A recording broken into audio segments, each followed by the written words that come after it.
Evangelho de Jesus Cristo, segundo Mateus, capítulo 16, a partir do verso 28, a santa palavra do Senhor nos diz o seguinte: Em verdade lhes digo que, dos que aqui se encontram, existem alguns que não passarão pela morte até que vejam o Filho do Homem vir no seu reino. Capítulo 17, verso 1. 6 dias depois, Jesus tomou consigo Pedro e os irmãos Tiago e João e os levou, em particular, a um alto monte. E Jesus foi transfigurado diante deles. O seu rosto resplandecia como o sol e as suas roupas se tornaram brancas como a luz.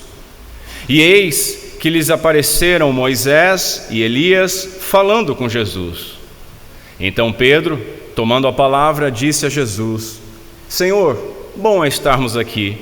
Se o Senhor quiser, farei aqui 3 tendas, uma para o Senhor, outra para Moisés e outra para Elias. Falava ele ainda, quando uma nuvem luminosa os envolveu. E eis, vindo da nuvem, uma voz que dizia: Este é o meu Filho amado, em quem me agrado. Escutem o que ele diz. Ao ouvirem aquela voz, os discípulos caíram de bruços, tomados de grande medo. Jesus aproximou-se e tocou neles, dizendo: Levantem-se e não tenham medo. Então eles, levantando os olhos, não viram mais a ninguém, a não ser Jesus. Amém. Até aqui. Meus irmãos, na última oportunidade, nós vimos o chamado de Jesus ao discipulado. Vimos que ele exortou aqueles que desejavam ser seus discípulos, chamando-os a uma renúncia radical, com uma instrução muito pesada sobre o negar a si mesmo, a morte para o eu, tomar a sua cruz, padecer sob o nome de Cristo, e não somente então o seguir. Depois ele apresentou as razões para isso, onde ele ensinou um paradoxo sobre perder a vida para ganhar, para achá-la nele mesmo, no nosso Senhor Jesus Cristo. E fez 2 perguntas retóricas sobre a futilidade do sucesso na vida não espiritual e o valor da alma do homem. Qual o valor da nossa alma? Lembram que alma e vida têm o mesmo significado. Qual o valor da nossa vida? Por fim, diante de tantos desafios, o Senhor fez uma promessa gloriosa e solene. Ele voltará em glória e retribuirá a cada um segundo as suas obras, sejam elas boas ou más. Onde aprendemos que todos serão julgados, crentes e descrentes, e onde todos serão recompensados, descrentes e crentes. Hoje, nós veremos o significado da promessa de Jesus de vir no seu reino antes de que alguns daqueles discípulos morressem. Depois, nós veremos a transfiguração do Senhor, um momento glorioso e solene na história da redenção. Vamos ver como ela fortaleceu a fé dos discípulos e deve fortalecer também a nossa. Vamos ver como ela corrige a nossa tendência de colocar outras coisas ao lado do nosso Senhor Jesus Cristo, em pé de igualdade com Ele. E por fim, vamos ver a glória do nosso Senhor e Rei, que produz reverência e consolo, ou pelo menos deve produzir reverência e produz consolo. O bispo Ryle, ele escreveu o seguinte sobre esse texto: sem dúvida alguma existem mistérios dentro da visão aqui descrita, porém é forçoso que assim aconteça. Afinal de contas, ainda estamos no corpo físico, os nossos sentidos estão voltados para as coisas materiais e grosseiras deste planeta. As nossas ideias e a nossa percepção sobre corpos glorificados e sobre santos mortos são necessariamente vagas e imprecisas. Nós somos ainda revestidos de uma natureza carnal. Por conseguinte, ele continua: contentemo-nos em assimilar as lições práticas que a transfiguração de Jesus tenciona nos ensinar. E assim vamos ver a primeira, a promessa do Filho do Homem vir no seu reino. Meus irmãos, vamos analisar o significado da promessa do verso 28 do capítulo 16. Muitos enxergam aqui uma grande dificuldade nesta promessa. Diz o texto: em verdade lhes digo que dos que aqui se encontram, existem alguns que não passarão pela morte até que vejam o Filho do Homem vir no seu reino. O que isso significa? Teorias e mais teorias são lançadas, interpretações diversas são realizadas. Alguns chegam a afirmar que essa promessa falhou, porque eles morreram e Jesus não retornou, imaginando que Jesus estivesse falando sobre a segunda vinda. Outros afirmam que a Bíblia contém erros. Está errado, Jesus errou. Outros ainda, que Jesus como homem que era, ele podia errar. Então ele errou na sua previsão. É aquele tipo de coisa que tenta dizer assim: olha, não é bem uma mentira, uma contradição, é apenas vamos adequar a interpretação. E esquecem que quando você tem uma meia-verdade, você tem uma mentira completa. E o nosso Senhor é o caminho, a verdade e a vida. Ele não mente, Ele não se engana, Ele não erra jamais. As dificuldades, meus irmãos, podem ser evitadas se nós observarmos que Jesus não disse: alguns dos que estão aqui não provarão a morte até que o Filho do Homem venha na glória do seu Pai. Vir na glória do seu Pai, Jesus falou no verso 27, nós estamos no verso 28. Mas o que ele disse é: até que vejam o Filho do Homem vir no seu reino. Vir no seu reino e vir na glória do seu Pai, há uma diferença grande, brutal, como eu gosto de falar. Jesus, ele não se referia à sua segunda vinda aqui. O que fica claro, meus irmãos, quando ele mesmo declarou especificamente que desconhecia a data daquela vinda. Lá no capítulo 24 nós lemos o seguinte: mas a respeito daquele dia e hora ninguém sabe, nem os anjos do céu, mas unicamente o Pai. É um outro texto difícil para entender, mas que nos dá luz aqui, para entendermos que Jesus aqui não está falando sobre a sua segunda vinda. No verso 27, meus irmãos, Jesus tratou sobre a sua segunda vinda e sobre o julgamento final do mundo, quando ele retornará com seus anjos, separará justos de injustos e retribuirá a cada um, ou seja, o juízo final. Mas aqui no verso 28, o nosso Senhor está tratando de um período que compreende desde a sua ressurreição até a sua segunda vinda. Ele prometeu que alguns dos discípulos seriam testemunhas desse início, desse tempo inteiro, onde o seu reino seria manifestado. O Filho do Homem, ele se manifestou no seu reino durante a vida de alguns destes homens. Como, pastor? Em sua gloriosa ressurreição. Em sua ressurreição, Jesus ressurreto aparecia para os discípulos e os discípulos não o reconheciam. Em sua glória. Onde mais, pastor? No cumprimento da promessa do envio do Espírito Santo no dia de Pentecostes, onde o Espírito Santo não se limitava mais a alguns homens, mas conforme a promessa, a todos aqueles eleitos, salvos. Mas não só isso, também do reinado à destra do seu Pai. Lembram como é que Jesus encerra, como é que Mateus encerra a narrativa de Jesus, dizendo: todo poder me foi dado nos céus e na terra. Ele está hoje à destra do Pai. Então, os discípulos viram esse reinado à destra do Pai. Reinado esse que se faz evidente na história da igreja primitiva e na história de toda a igreja.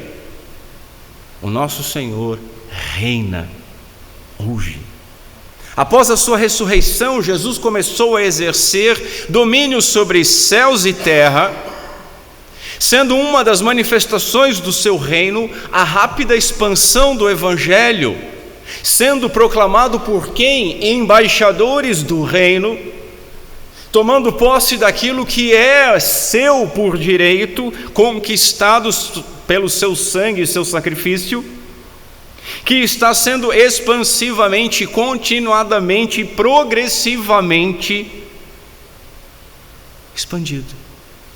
Essa rápida expansão do Evangelho, que foi proclamado por todo o Império Romano e até nos confins da terra, chegando até aqui ao interior de Santa Catarina, conforme nós vemos o início da narrativa em Atos, e estamos vivendo ainda. Então, meus irmãos, nós hoje vivemos no tempo da manifestação do seu reino, o mesmo tempo que alguns daqueles discípulos viveram, em sua maioria quase todos.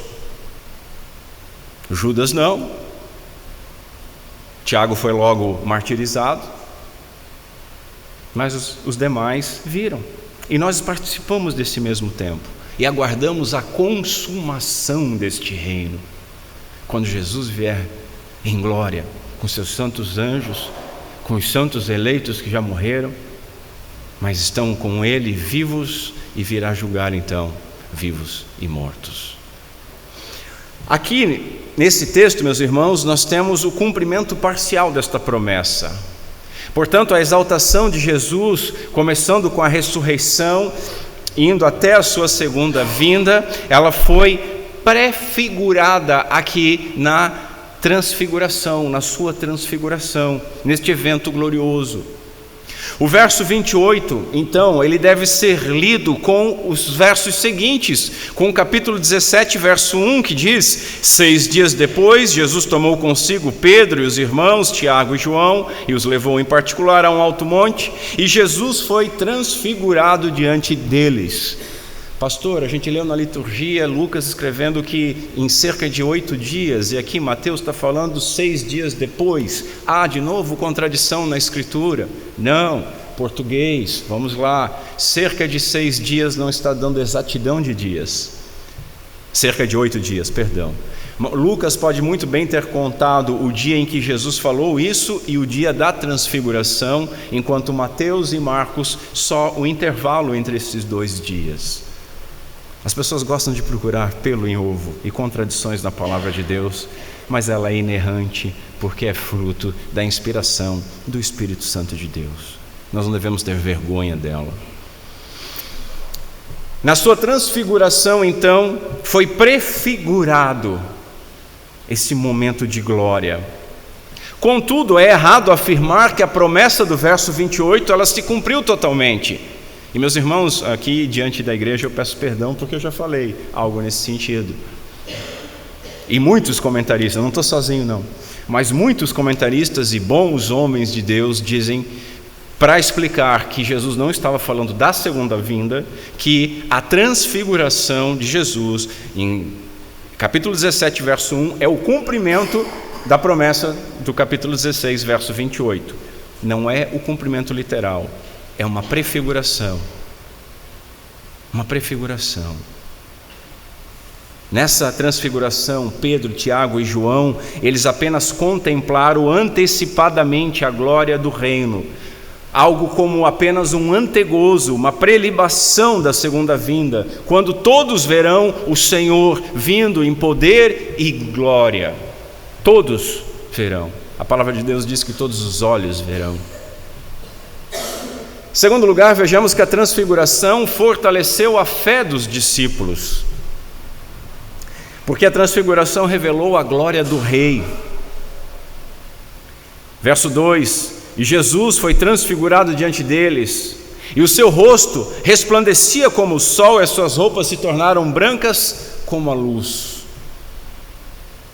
Outro evangelista vai dizer de uma brancura que nenhum lavandeiro na terra conseguiria fazer. Mateus diz branco como a luz. E a luz é uma boa imagem. Quando você olha uma lâmpada, principalmente as antigas, incandescentes, você via a parte de vidro e o filete dentro. Ao ser acesa, toda a estrutura da lâmpada brilhava. As vestes de Cristo brilhavam, porque Cristo estava brilhando como a luz do sol. Meus irmãos, a majestade divina sempre esteve com Jesus.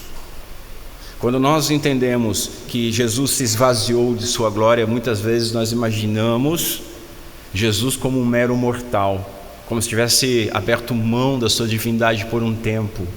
De maneira alguma, a majestade divina sempre esteve com Jesus. Ela fora apenas encoberta e agora revelada. Jesus deixou de lado o véu que encobria a sua divindade e exibiu apenas um lampejo para esses discípulos. E glória a Deus, porque Ele encobriu a sua glória, porque nenhum ser humano conseguiria vê-lo. O que acontece com os discípulos quando vem Jesus após a sua ascensão aos céus?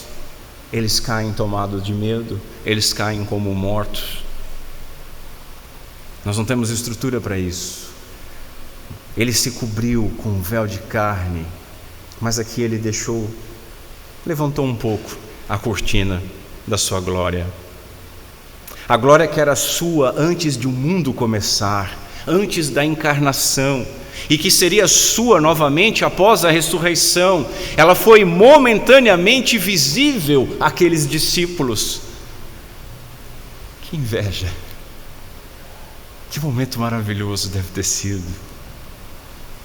Eles testemunharam a glória e a natureza de Cristo, meus irmãos, que é o próprio Deus encarnado. Nós diminuímos demais o nosso Senhor Jesus Cristo, porque homens puderam cuspir nele, porque homens puderam esbofeteá-lo, nós diminuímos o Senhor.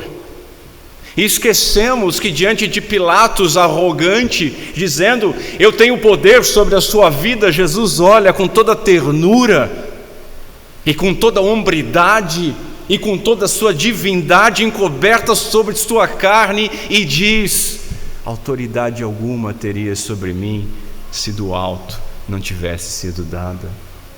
Quem tem glória, quem tem poder, quem tem majestade, não precisa levantar bandeira sobre o que tem. Quem faz isso é fraco, é hipócrita, que arvora aquilo que não é. É isso que se esconde por trás de todo valentão, meu irmão. É uma pessoa frágil, insegura de si. O Senhor não precisava disso. O Senhor não precisava disso. Naquele momento diante de Pilatos, no momento diante dos soldados na cruz, muito provavelmente o Senhor estava pensando, eu devo reter a minha glória, porque senão vou zerar o que há na minha frente. Eles testemunharam a glória de Cristo, o próprio Deus encarnado. Calvino ele vai escrever o seguinte: somos ensinados de que enquanto Cristo permaneceu no mundo, portanto, em forma de servo, enquanto sua majestade estava oculta sobre a fraqueza da carne, nada, absolutamente nada lhe foi tirado da sua glória, pois foi da sua própria iniciativa que a si mesmo ele se esvaziou, conforme Paulo escreve aos Filipenses. Observe então, meus irmãos, o contraste da transfiguração com aquilo que ocorreu no Sinai. Lembra que no Sinai aconteceu também uma teofania majestosa de Deus junto com Moisés? Moisés, lá em Êxodo 34, ele esteve próximo de Deus, ele viu a Deus de costas, ele foi escondido por trás de uma rocha e o Senhor passou, e quando o Senhor passou, ele pôde vislumbrar o Senhor pelas costas. Nós sabemos muito bem, meus irmãos, que Deus é Espírito, sendo Espírito, Deus não tem corpo, então nós sabemos que Moisés viu ali o Filho pré-encarnado.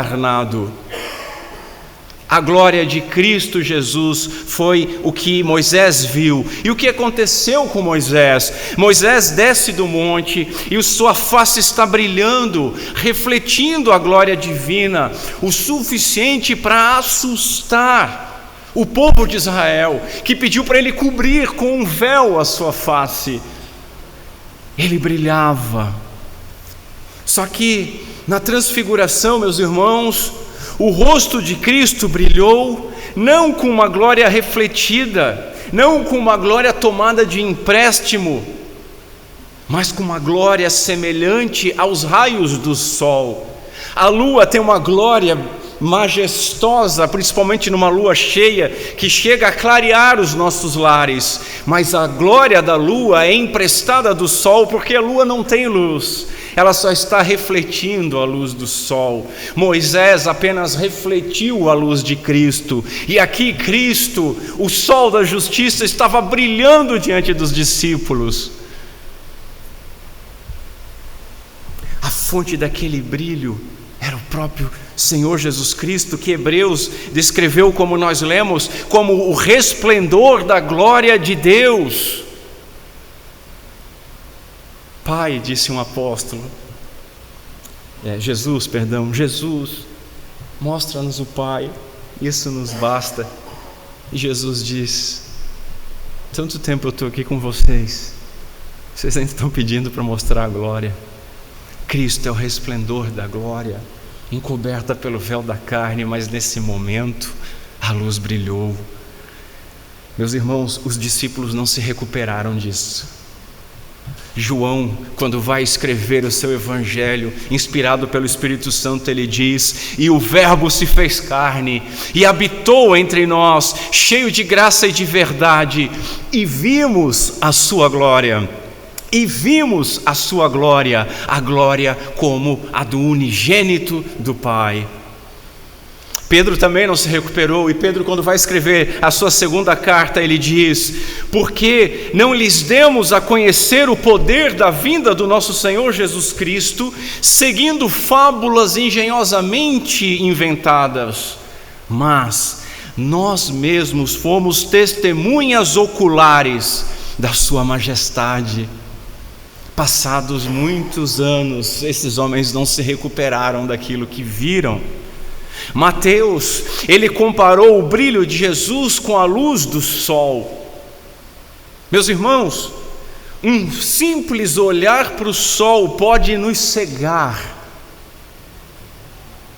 Pode nos cegar. Que comparação maravilhosa. Não havia o que descrever. O que eu vou comparar com a glória de Cristo? Paulo também viu dessa glória. O apóstolo tardio, quando foi encontrado por Jesus, teve uma luz brilhando ao seu redor, e a intensidade desta luz foi tão forte que ele caiu no chão cego. A mesma glória que Paulo viu no caminho para Damasco foi a glória que Pedro, Tiago e João viram aqui no Monte da Transfiguração. E a mesma glória que eu e você vamos ver eternamente, quando os nossos olhos vão poder estar habilitados para ver e contemplar com a devida reverência, amor, respeito, temor e prontos para glorificar com tudo que há nas nossas vidas. Apocalipse capítulo 1, João vai descrever Jesus dizendo: o seu rosto brilhava como o sol na sua força, sol do meio-dia. É bom, meus irmãos, nós meditarmos na transfiguração. Nós precisamos disso. Nós precisamos meditar nesses momentos gloriosos de Cristo, porque nós vivemos cercados por uma visão diminuída de Jesus. E nós mesmos, muitas vezes, temos um Cristo Jesus diminuído em nossas mentes. O mundo o reduziu a um mestre, a cultura a um exemplo moral apenas, e muitos evangélicos reduziram o nosso Senhor Jesus Cristo a um Papai Noel, alguém que pode lhe dar tudo, a um anjo da guarda que vai lhe proteger de tudo, a um solucionador de problemas, meio que um gênio da lâmpada místico, que se você der uma esmola, se você subir um monte, se você falar as palavras mágicas certas, ele vai te atender. Se você demonstrar uma fé específica, ou fizer algum sacrifício, que para você é sacrifício, mas muitas vezes para o Senhor é abominação, então Ele vai me ouvir e me atender. Eu quase que sou o Senhor, Ele me serve. Irmãos, o servo sofredor é o Rei dos Reis glorioso. Nós precisamos dessa visão. A igreja precisa voltar a contemplar a majestade do nosso Senhor Jesus Cristo. E eu ouso dizer que o nome do Senhor é blasfemado entre os ímpios por causa da nossa falta de reverência e por falta da nossa falta de visão da majestade do Senhor. Os puritanos insistiam que a santificação nasce da contemplação de Cristo. Um puritano, John Owen, escreveu: a contemplação da glória de Cristo é o grande meio de transformar a nossa alma. Meu irmão, eu quero te incentivar, quero incentivar a igreja a se exercitar nisso. Leiamos as nossas escrituras, enxergando nelas Cristo glorificado. A transfiguração revelou também outra coisa, a certeza da vida pós-morte. Verso 3: e eis que lhes apareceram Moisés e Elias falando com Jesus. Moisés, meus irmãos, reapareceu em seu próprio corpo quase 1500 anos depois da sua morte. E Elias há quase 900 anos depois da sua. Assim, a glória deste momento de transfiguração também é para nós um lembrete da ressurreição. Todos aqueles que já viveram neste mundo, que dormiram em Cristo, serão encontrados perfeitamente seguros nele. Os patriarcas, os profetas, os apóstolos, os mártires e até o mais humilde servo de Deus. Sim, até mesmo você e eu, quando morrermos, vamos ser encontrados em Cristo. Um dia Jesus voltará em glória e seremos glorificados com Ele. Glorificados com Ele. Então, meu irmão, minha irmã, não importa quão ordinária, quão comum seja a nossa vida, quão comum pode parecer a nossa vida hoje, a volta do nosso Senhor Jesus Cristo transformará a nossa experiência para sempre e de maneira eterna. O que são 80 anos, 100 anos diante da perspectiva da eternidade.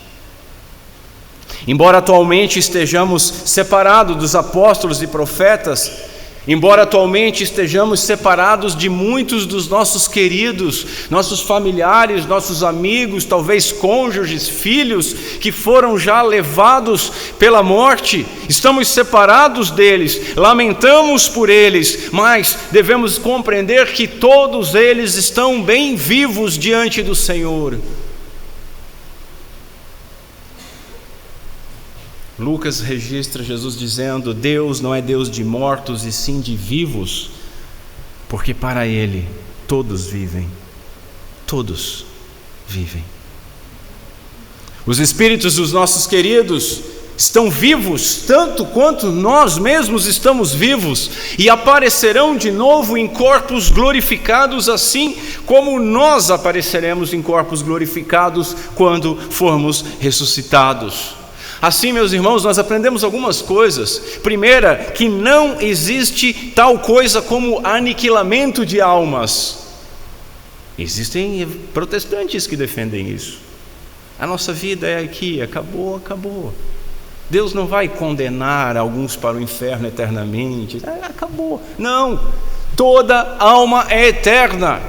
Umas estarão diante de Deus eternamente em glória, e outras estarão debaixo do seu juízo eternamente em desgraça. Aprendemos mais, aprendemos que não existe sono da morte. Tem igrejas que dizem, dormiu, está dormindo no Senhor. Só quando eu voltar. Não, quem morreu está diante da presença do Senhor. Senão Jesus teria mentido na cruz quando disse ao ladrão: hoje mesmo estarás comigo no paraíso. Paulo vai dizer que estava em dúvida entre viver aqui ou morrer e estar em Cristo. Não estar dormindo, descansando das suas obras, mas estar em Cristo.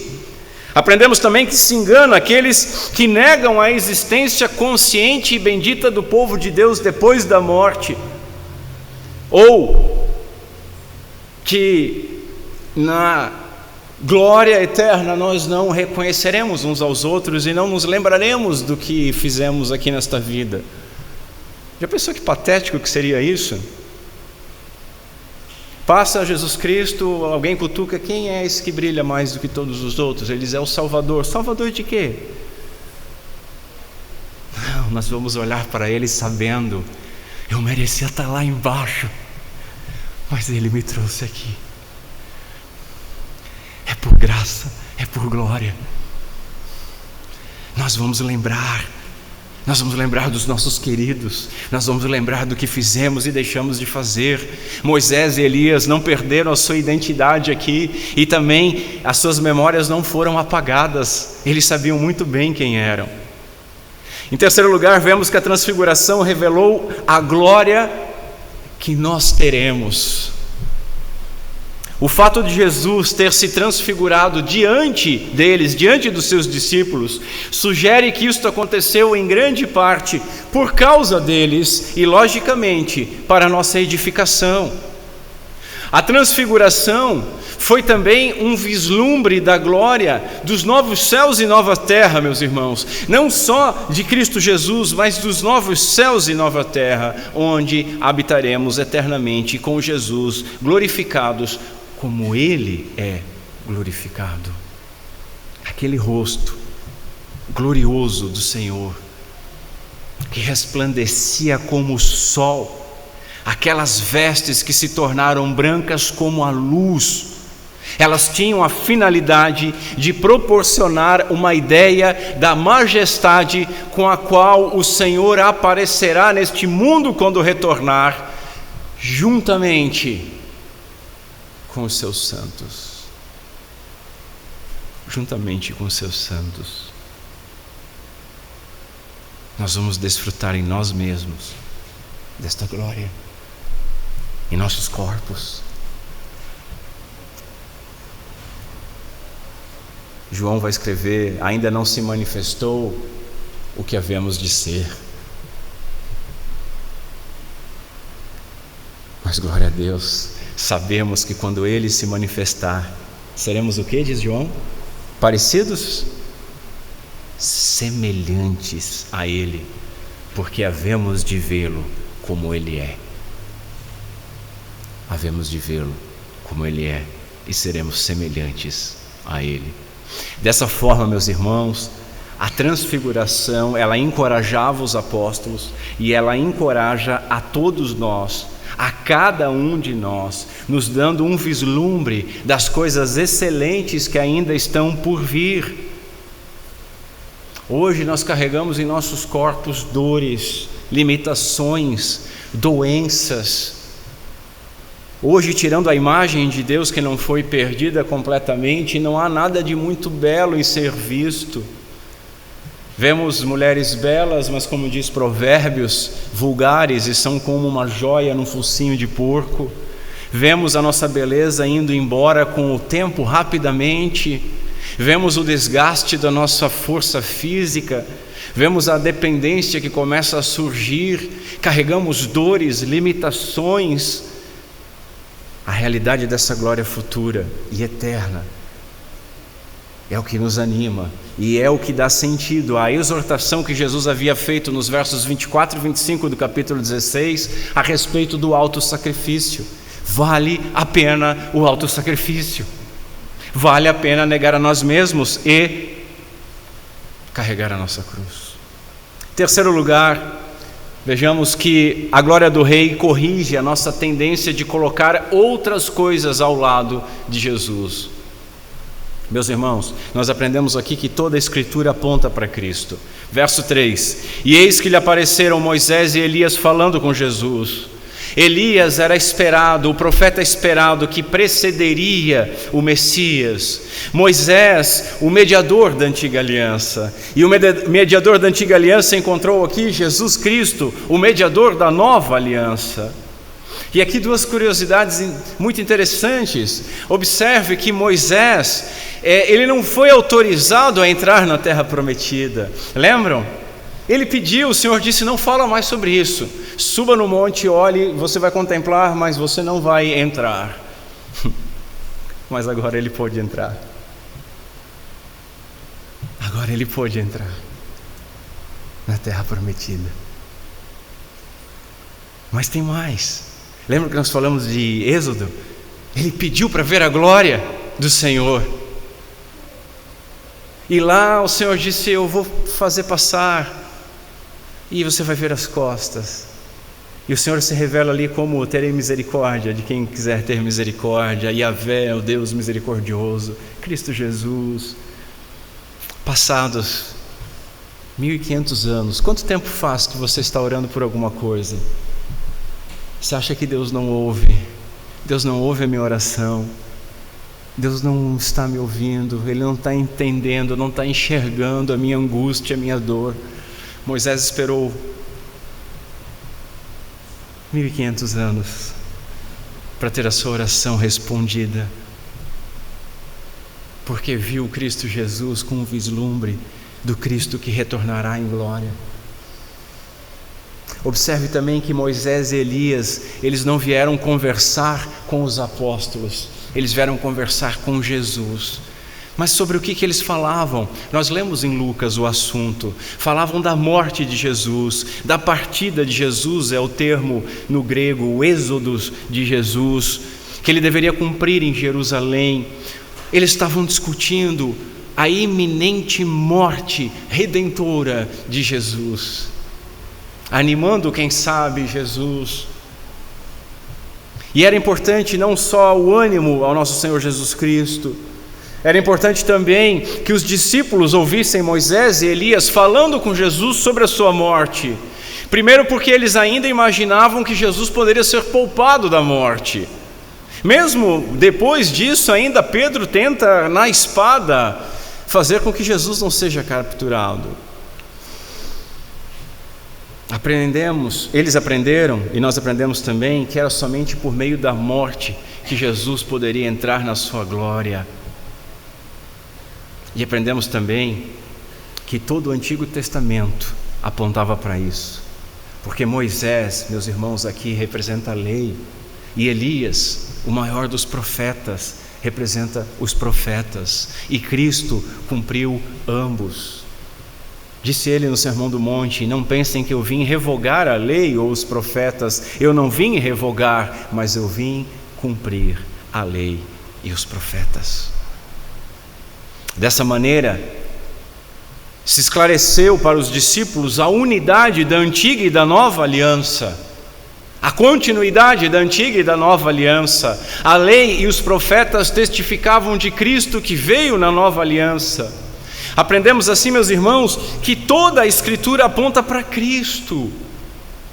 E em toda a Escritura nós vemos Cristo. A gente tem visto até nas genealogias de Crônicas, por exemplo, como o texto sempre aponta, direto ou indiretamente, para Jesus. Com Deus poupando a linhagem de Davi, com Deus poupando Israel, com Deus poupando para que a sua promessa pudesse ser executada. É isso que nós vemos em todo o Antigo Testamento. Promessa e providência para que o Messias viesse, e ele veio. Em segundo lugar, vemos que Deus não permite concorrentes a Cristo.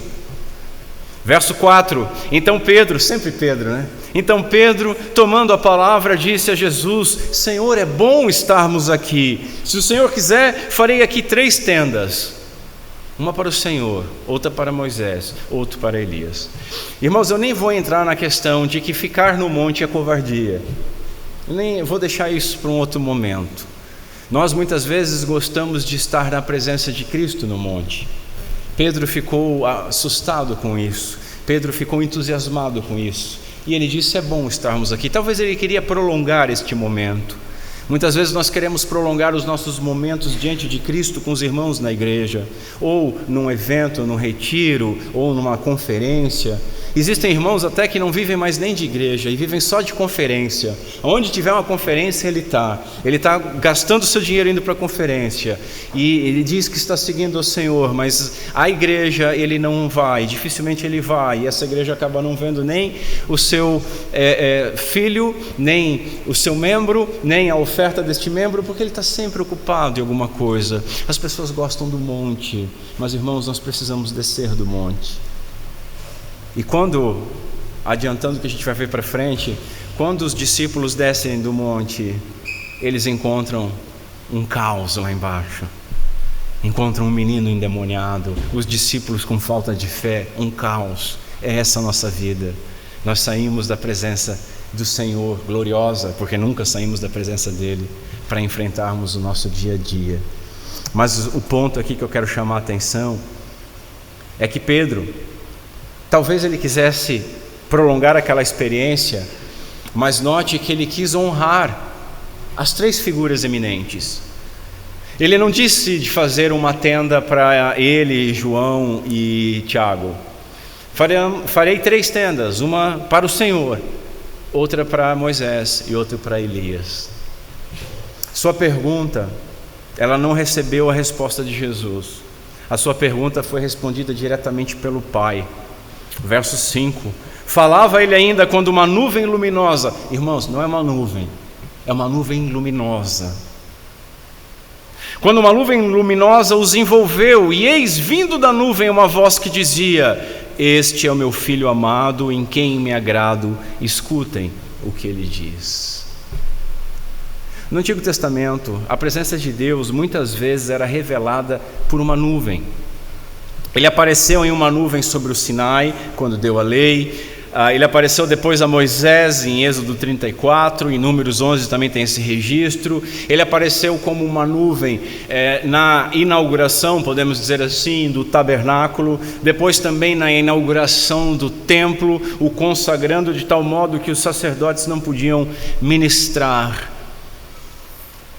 Era uma forma de Yahvé, Deus Pai, se revelar, uma vez que ele não tem corpo, é espírito. E a voz do Pai aqui, meus irmãos, ela foi uma repreensão indireta para Pedro. Pedro estava cheio das ideias, e o Pai segura ele, porque Pedro não havia compreendido a singularidade de Jesus. Pedro, ele quis honrar a Jesus. Farei 3 tendas, uma para ti. Mas ele colocou Jesus em pé de igualdade a Moisés e Elias. Ele tratou os 3 como iguais. E a voz do Pai faz o quê? Prioriza o Filho. Este é o meu Filho amado, em quem eu me comprazo. A Ele escutai. A Ele escutai. É significativo, meus irmãos, que logo depois, lá no verso 8 a gente vê isso, os discípulos só veem o Filho. Quando a nuvem sai, não há mais nuvem e não há mais Moisés e Elias. Tem significado isso. Nós somos tentados, meus irmãos, a colocarmos tradições, a colocarmos as nossas experiências, a colocarmos líderes como autoridades ao lado de Cristo. O que tem de idolatria no meio evangélico é de doer o coração. Você critica ou vê alguma crítica a qualquer um desses eminentes líderes evangélicos, e pode ser desde um Augusto Nicodemos reformado, a uma Ana Paula Valadão pentecostal, a um Nicolas, né? Aparece já os Nicoletes e os Nicodemetes e com tochas e lanças e querendo te trucidar. Não interessa se o que você falou tem ou não base. Idolatria. Tem gente que coloca a experiência. Eu já encontrei isso várias vezes. Você vai e mostra na Escritura Sagrada: irmão, o que você está falando não condiz com a Escritura. Mas eu não posso negar a minha experiência. Eu disse: não, você não pode negar a sua experiência, mas você não pode modelar a Escritura e a interpretação da Escritura pela sua experiência. Você tem que modelar e interpretar a sua experiência pela Escritura. Nós somos tentados a colocar essas coisas como autoridade ao lado de Jesus e muitas vezes acima dele. Contudo, nada pode ocupar o lugar do nosso Senhor Jesus Cristo, absolutamente nada. Eu vou dar voz novamente para o Bispo Raio, porque eu não tinha como escrever isso melhor. Ele diz assim: os melhores homens não passam de homens, mesmo nos seus melhores momentos. Os melhores homens não passam de homens, mesmo nos seus melhores momentos. Os patriarcas, os profetas, os apóstolos, os mártires, os pais da igreja, os reformadores, os puritanos, todos são mero pecadores que precisam de um Salvador. Santos, úteis, dignos de honra em seus respectivos lugares, mas apenas pecadores e nada mais. Nós não podemos permitir que eles sejam interpostos, colocados entre nós e Jesus Cristo. Em terceiro lugar, nós vemos que o Pai direciona então toda a atenção para o Filho. Este é o meu Filho amado, em quem me agrado. Escutem o que ele diz, verso 5.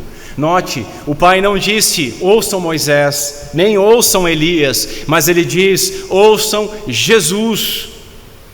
É como se o Pai dissesse: ouçam Jesus, qualquer que seja a palavra que ele disser, sigam a Jesus, qualquer que seja o lugar por onde ele os levar.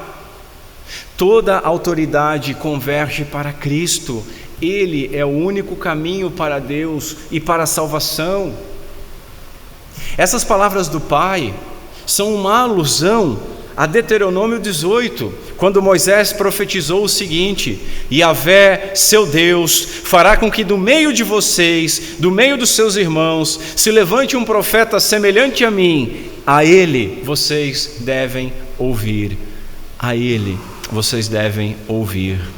Isso não quer dizer que Jesus seja um outro profeta da estatura de Moisés, mas sim que ele é o profeta prometido por Deus, que Moisés apenas tipificava, era uma sombra. Agora, a palavra final de Deus estava sendo falada pelo seu Filho. Quem desejar conhecer a mente de Deus deve ouvir o Filho de Deus. Como lemos em Hebreus capítulo 1, havendo Deus antigamente falado muitas vezes e de muitas maneiras aos pais pelos profetas, a nós falou-nos nesses últimos dias pelo Filho, a quem constituiu o herdeiro de tudo, por quem fez também o mundo, o qual, sendo o resplendor da sua glória e a expressa imagem da sua pessoa, e sustentando todas as coisas pela palavra do seu poder, havendo feito por si mesmo a purificação dos nossos pecados, assentou-se à destra da sua majestade nas alturas.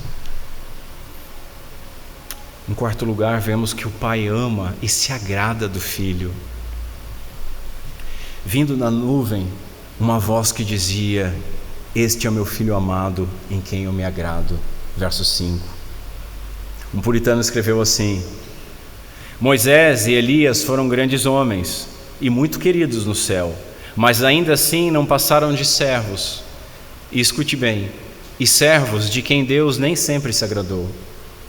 Pois Moisés às vezes falava de uma forma impensada, e Elias era um homem sujeito a paixões. Mas Cristo é o Filho, e nele Deus sempre se compraz.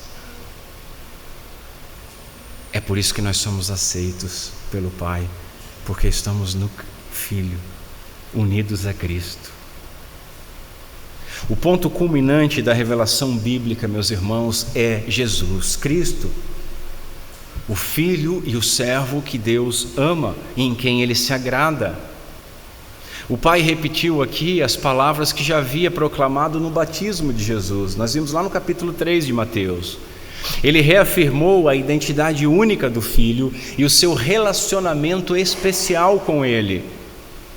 Estas palavras, meus irmãos, do Pai, foram a melhor notícia que veio do céu à terra desde que o homem pecou, porque elas antecipam aquela grande doutrina que Paulo escreveu.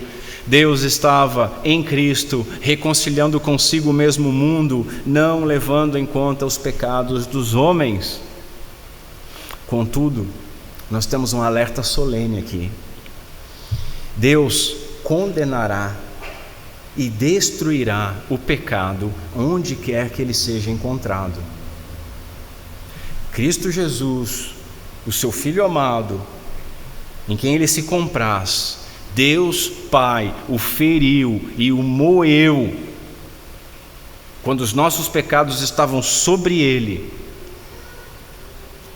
Ele também ferirá e destruirá aqueles que rejeitarem o seu amor e continuarem carregando os seus pecados. Por fim, vejamos a glória do Rei, que produz reverência e consolo. Que Deus dê graça. O Cristo glorioso é o nosso Salvador compassivo. O Salmo 29 diz o seguinte: a voz de Yahvé é poderosa, a voz de Yahvé é cheia de majestade, a voz de Yahvé quebra os cedros, a voz de Yahvé despedaça os cedros do Líbano. No verso 6 aqui nós lemos: ao ouvirem aquela voz, os discípulos caíram de bruços, tomados de grande medo. Por que será? Porque a voz de Yahvé quebra os cedros. O cenário aqui era complexo. Pensem, imaginem como é que eles estavam. Uma noite escura, 2 santos mortos há séculos estavam diante deles, Jesus brilhando como o sol, uma nuvem luminosa e uma voz terrível. Tudo combinava para que o coração dos discípulos se enchesse de terror. Meus irmãos, na presença daquele que é santo e pleno de majestade, os pecadores naturalmente se enchem de medo. Quem contempla a santidade de Deus percebe a sua própria pequenez. Desde que o homem pecou, ele teme ouvir qualquer coisa diretamente de Deus. E é por misericórdia que Deus nos fale hoje, por meio de homens como nós, pregadores, pecadores, pois nós não sentimos medo de pregadores, porque são pecadores como nós somos. Isso é misericórdia. Mas veja, Jesus acalmou os temores dos seus discípulos. Verso 7, ele se aproximou, tocou neles, dizendo: levantem-se e não tenham medo. O mesmo Cristo, cuja face brilhou como o sol, é aquele que toca, que fortalece e que consola pecadores. Aprendemos que a sua majestade não elimina a sua misericórdia. E bendito mediador, porque o toque humano de Jesus foi mais tranquilizador para aqueles pobres discípulos do que o brilho da sua divindade. Nós temos um mediador, que é sangue do nosso sangue. Até mesmo a doce voz do Pai causou-lhes terror, mas a ordem é que deveriam ouvir a Cristo. E qual foi a primeira palavra que Jesus falou? Levantem-se e não tenham medo. O Pai diz: ouçam o que Ele diz, ouçam o Filho, e o Filho diz: levantem-se, não tenham medo. É por meio de Cristo, meus irmãos, que Yahvé deixa de ser um fogo consumidor para nós, para se tornar um Pai amoroso. Jesus é o único mediador entre Deus e os homens, e por meio dele, a majestade de Deus que poderia nos aniquilar, ela nos recebe e nos acolhe em amor. Nunca devemos separar a glória da graça. Cristo, o amigo de pecadores, continua recebendo pecadores arrependidos. Depois vemos que no fim permaneceu só Jesus. Verso 8. Então eles, levantando os olhos, não viram mais ninguém, a não ser Jesus. Essas palavras são cheias de sentido, meus irmãos. Comparadas com a revelação de Deus por intermédio de Jesus, todas as outras revelações, elas se dissipam como um nevoeiro. O autor de Hebreus, ele lá no capítulo 13 vai exortar assim: lembrem-se dos seus líderes, lembrem-se dos seus líderes, os quais pregaram a palavra de Deus a vocês e, considerando atentamente o fim da vida deles, imitem a fé que tiveram.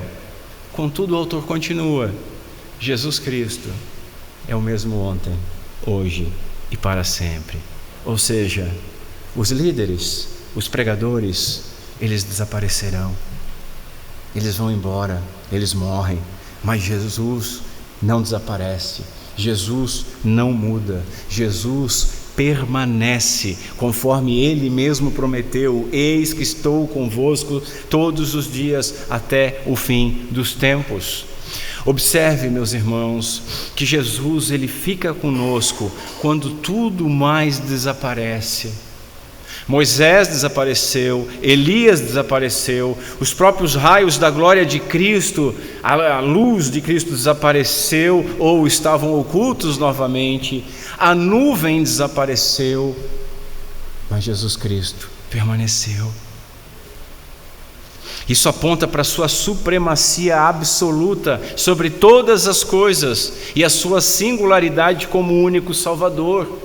Aprendemos que quando todas as experiências passam, quando todas as emoções diminuem, ou mesmo quando as circunstâncias mudam, ou mesmo quando os nossos queridos parentes vão embora, ou quando nós estamos próximos a ir embora, ou quando alguém que amamos não conseguimos mais vê-lo por alguma razão, ou ainda quando a nossa saúde vai embora, quando o nosso conforto vai embora, quando o nosso ganha-pão vai embora, Cristo permanece.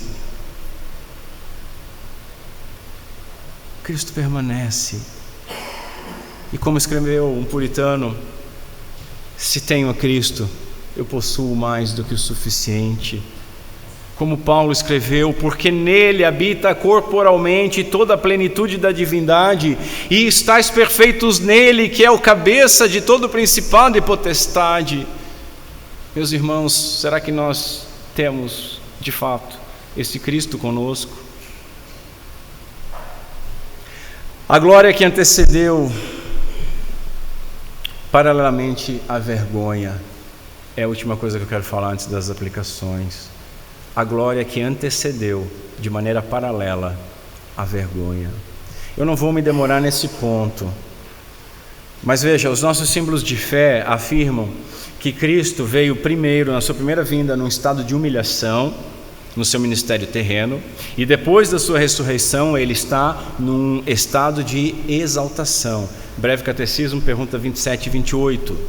Pois bem, se a vitória de Cristo na cruz foi em humilhação e vergonha, aqui, nesse momento da transfiguração, foi revelada uma face do Senhor, a outra face do Senhor, a sua glória.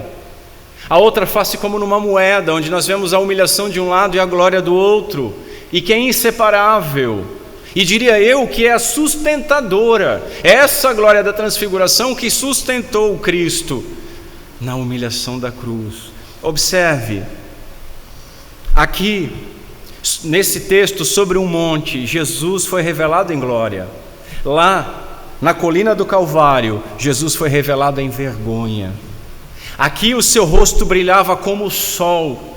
Lá ele foi desfigurado por açoites e pela coroa de espinhos. Aqui as suas roupas ficaram brancas como a luz, lá elas foram arrancadas e sorteadas pelos soldados. Aqui Jesus esteve ladeado por Moisés e Elias, representando a lei e os profetas. Lá Jesus esteve ladeado por 2 bandidos, representando o nível que o mundo chegou na sua rebelião contra Deus, representando de certa maneira eu e você. Aqui uma nuvem brilhante envolveu a cena, mas lá a escuridão caiu sobre a terra. Aqui Pedro falou como tudo isso era maravilhoso.